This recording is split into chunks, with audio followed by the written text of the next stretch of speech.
शेंगदाणे भाजून ना सालं काढलेले याचे, आणि ते सालं सगळे सालं असे जेवढे निघाल तेवढे सालं असे काढून घेतलेले आहे असे.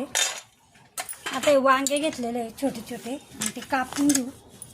फोडीचं वांगं बनवतो आहे ना. आता या वांग्याचे ना अशा 8 फोडी बनवून घ्यायच्या. एका वांग्याच्या 8 फोडी केलेल्या आहे.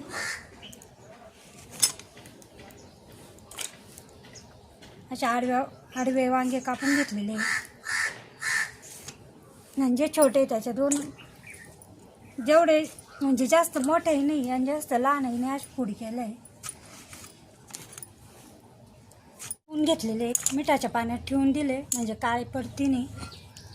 थोडेसे धने, 1 चमचा धने, थोडीशी कोथिंबीर, लसणाच्या 1 कांडी घेतलेली सोलून, आणि 6 ते 7 मिरच्या तिखट अंदाजानुसार.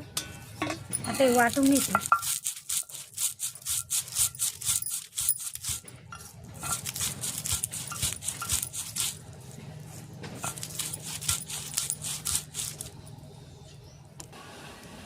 आता मसाला पटकन वाटण्यासाठी थोडंसं मीठ टाकलेलं आहे मी, आणि थोडं पाणी.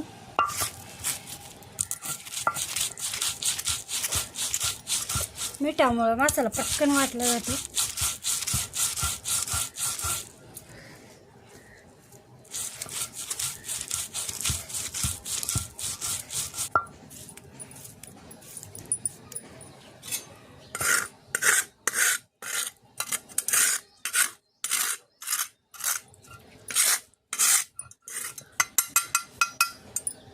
मसाला वाटून झाला आहे.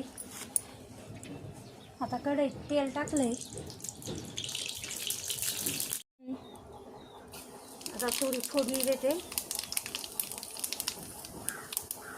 हळद टाकली. आता हे वाटण केलेला मसाला,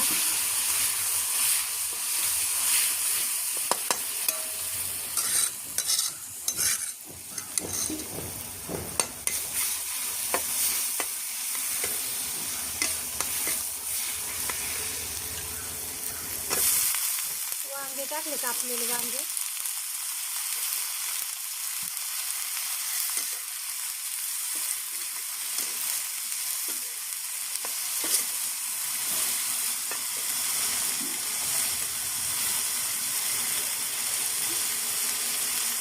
टाकलं थोडंसं.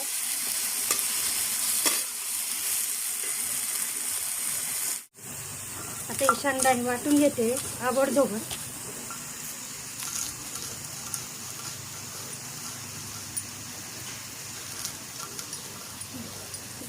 शेंगदाणे असे आबडधोबडच थोडे जाडच वाटलेले आहे.